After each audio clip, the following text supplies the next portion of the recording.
اعوذ باللہ من الشیطان الرجیم بسم اللہ الرحمن الرحیم۔ سب سے اول مشیت کے انوار سے نقش روئے محمد بنایا گیا، پھر اسی نقش سے لے کے تابانیاں بزم کونو مکان کو سجایا گیا، اتر کر ہیرا سے سوئے قوم آیا اور ایک نسخہ کیمیا ساتھ لایا۔ وہ بجلی کا کڑکا تھا یا سوتے ہادی، عرب کی زمین جس نے ساری ہلا دی۔ صدر علی وقار معزز سامعین السلام علیکم۔ میری آج کے معروضات کا محور عشق رسول ہے، میری آج کی معروضات کا محور عشق رسول ہے۔ کائنات کے خاتوں نے اپنی پہچان کے لیے مخلوقات ارض و سما میں انسان کو فوقیت و امانت عطا کی، اور امانت ہے خداوندی کا بوجھ جو ارض و سما تک برداشت نہ کر سکے اور پہاڑوں میں حوصلہ نہ تھا، اسے انسان نے اٹھایا۔ تمام عالم انسانیت میں اعلیٰ ترین شخصیات مبعوث من اللہ انبیاء اور رسول تھے، جو پیغام خداوندی کے انسانوں تک پہنچانے کے لیے مامور تھے، اور جنہوں نے مقدس نقوش سے اپنی کاوشوں کو انتہا تک پہنچایا، اور بہت سے تو اپنی جانوں تک سے گزر گئے۔ اس سلسلے کے سب سے اعلیٰ کردار، ان تمام کرداروں کے مقتدا و پیشوا امام صفِ انبیاء ہمارے پیارے آقا رسول محمد الرسول اللہ صلی اللہ علیہ وآلہ وسلم ہیں۔ وہ وسط دنیا میں گمراہیوں کے گھٹا ٹوٹ اندھیروں میں حق و صداقت کی روشنی لے کر آفتاب ہدایت بن کر طلوع ہوئے۔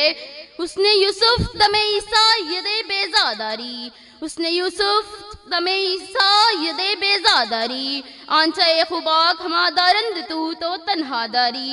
وہ جو تمام اقوام عالمی انسانی کے لیے رہبر و رہنمائی بن کر فاران کی چوٹیوں سے اترے اور عرب و عجم کی تمام جہالتوں اور گمراہیوں پر نور مبیں بن کر چھا گئے۔ نومولود عصمتوں کو زندہ درگور کرنے والے عصمتوں کے نگہباں بن گئے۔ خود نہ تھے جو راہ پر اوروں کے ہادی بن گئے، خود نہ جو تھے راہ پر اوروں کے ہادی بن گئے۔ کیا نظر تھی جس نے مردوں کو مسیحا کر دیا۔ اصحاب محمد کی ایک جماعت ان کے گرد ایسی جمع ہو گئی جو شاید ما قبل اور ما بعد کسی بھی بڑے آدمی کے گرد جمع لوگوں سے ہر اعتبار سے فائق اور مفوق تھی۔ اس مقدس گروہ کو خالق کائنات نے جذب اللہ، صبغت اللہ اور جند اللہ کہا، اور ان کے نقش قدم کو راہ نجات بتایا۔ حقیقی عشق رسول کے کامل اور حامل وہ اولین متقین رسول اصحاب محمد تھے، وہ جو اپنے نبی کا لعاب زمین پر نہ گرنے دیتے، اپنی آوازوں کو پست رکھتے اور حکم اور شان کے لیے اپنی جان قربان کرنے کے لیے ہر وقت کوشاں رہتے،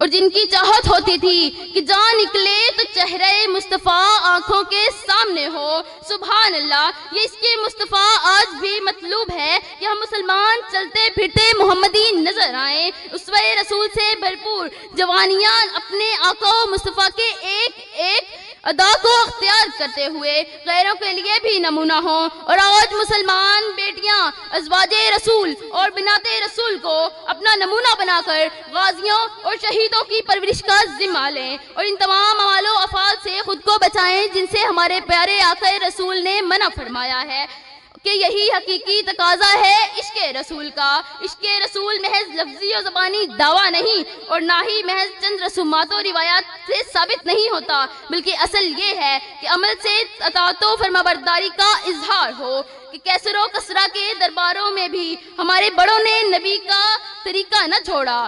عمل سے زندگی بنتی ہے جنت بھی جہنم بھی، یہ خاکی اپنی فطرت میں نوری ہے نہ ناری۔ اللہ تعالیٰ مجھے اور آپ کو حقیقی عشق رسول سے روشناس کرائے، آمین۔ جزاک اللہ خیر۔